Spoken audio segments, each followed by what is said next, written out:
I would like to summarize the key findings of the baseline and needs assessment that was implemented, carried out in November and January this year.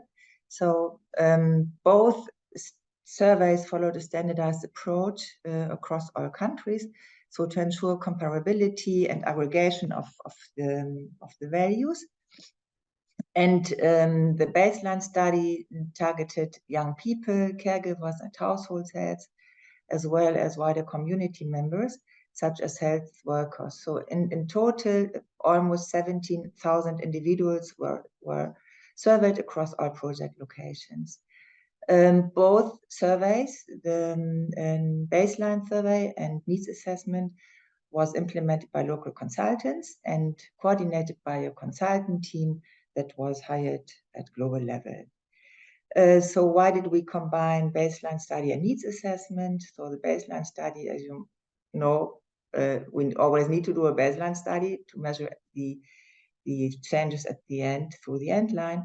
And the needs assessment was done to further validate trends within the child protection risks that have been identified at the design stage. So the analysis of the needs assessment focused especially on qualitative data from child-friendly focus groups with children and adolescents, and of course key informant interviews with local child protection experts and authorities. So in total, about 70 focus group discussions and almost 50 key informant interviews were implemented across all the 12 project locations.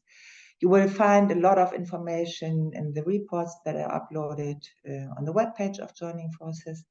And there is a long version, very detailed version, and a shorter version that's less than 10 pages. So, and as all surveys, of course, the baseline survey and the needs assessment survey faced some challenges or limitations. That's always the case. If we tried to standardize approaches within such a diverse context that where the child protection risks are very complex, dynamic, so standardized tools, which on one hand allow comparability, might not always be fully responsive to the community realities. This is one point. And the other point is when we measure self-reports of behavior, so there is always the question of social desirability to meet local norms and standards. So therefore, it was important to consider the triangulation. So we asked the same questions to parents, caregivers, as well to young people, so that we got an understanding if the values are reliable. So now coming to the indicators, you can see that there are 3 outcome indicators. The one is referring to the children reporting knowledge of child protection, risk and safety, caregivers reporting knowledge of caring and protection behaviors, and the third one is around community members reporting confidence in preventing or responding to child protection tasks. So the measurement of all outcome indicators was done by 2 components. It was always one question regarding the awareness of child protection risks. So could you please name what are the child protection risks that you see? And then the other component was a question of behaviors. For instance, we asked about in the first indicator, the question was about, we presented scenarios. So how would you react in case of such a situation? On the second, ask for parenting skills, and the third one, ask for reporting and as well knowledge of child protection risks. So the baseline data collection included 2 surveys. One was the household survey that captured data on household level, caregivers, and young people within the 3 types of household. The households covered mostly host community households, 50%, internally displaced households, about 40%, and refugee households, that was only 10% of the survey. The unit survey targeted facilities like care centers, schools, etc. The sampling was conducted through a cluster sampling approach, with random walks elements for household selection.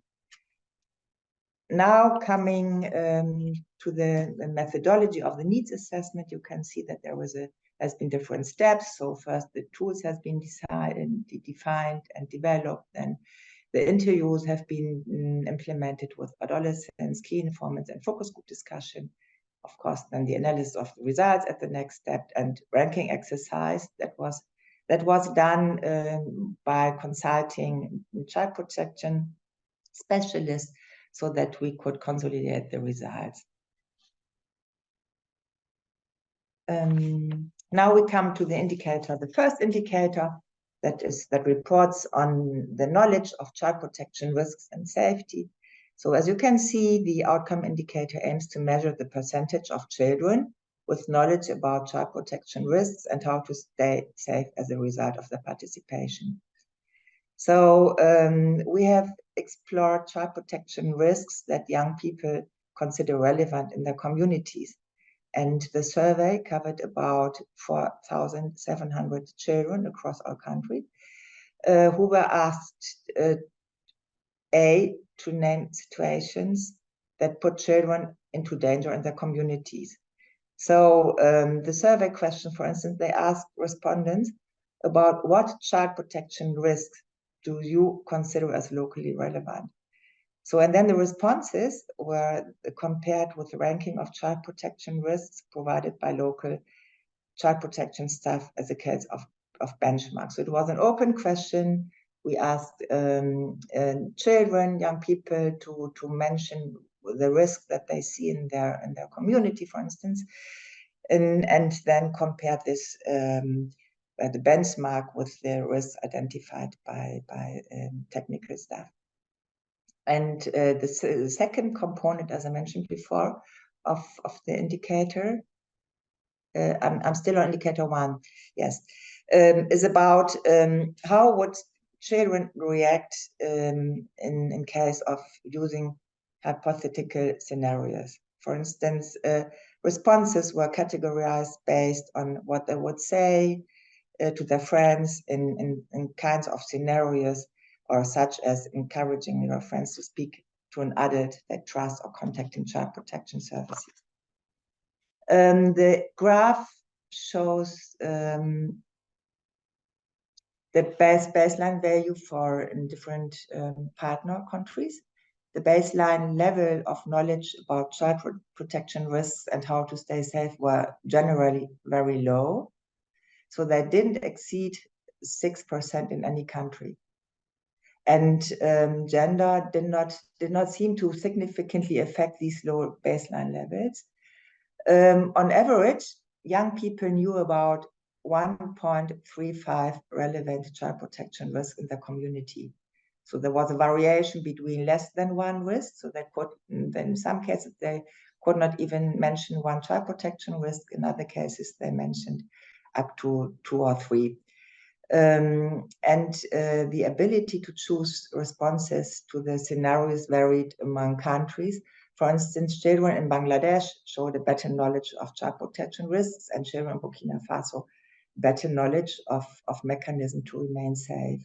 So there was a strong variation as well in terms of a knowledge of mechanism how to stay safe. In some countries it was about 0, in other countries it was about 23%.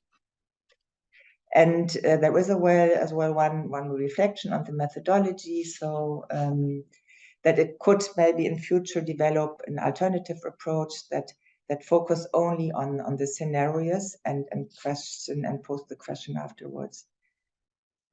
Then the second indicator, next slide, referred to the assessment of the caregiver's knowledge or self-reported knowledge of caring and protection behaviors. So it includes as well 2 components. The first one was we asked for the awareness of child protection risks. So we asked them to mention the child protection risks that they see, that they know. And then the second component was the self-reported application of co-parenting behaviors. So the values are mixed of both the results. the assumption was to ask for the awareness of protection risk, because that is crucial for effective caregiving. And the sampling size was about almost 6,000 parents and caregivers across different countries, and included as well household level data, for instance, related to marital status, education and employment status of caregivers, as well number of children under care. So the figure presents a global overview of the baseline values for the indicator related to parenting and caring, and there is a big variation among different implementation partners.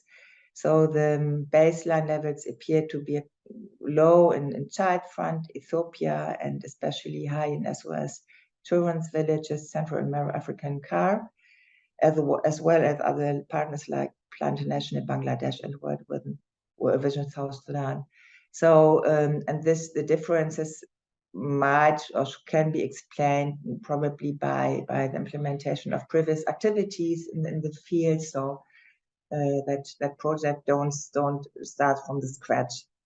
There was no big differences between female and male caregivers response, and the number of child protection risks named as well varied across on 1 risk mentioned up to 2 and 3 risks.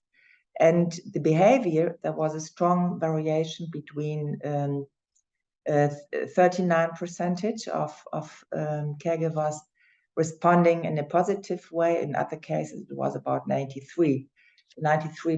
So it probably can be explained by previous parenting skill capacity that was done in the community. And the third indicator, you can go, refers to community members reporting increased confidence in preventing and responding to child protection risks. So this indicator is about the knowledge how to prevent and respond to child protection incidents amongst community members.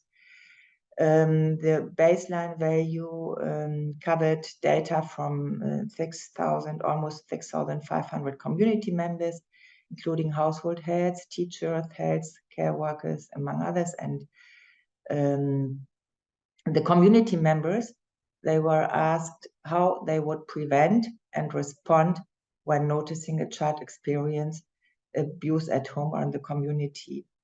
So community members, that's as well interesting, a high variation between the different values, were in average aware of less than 2 out of the 5 locally most relevant child protection risks. There was a strong variation between, they could mention 1 risk up to 2 or 3 risks.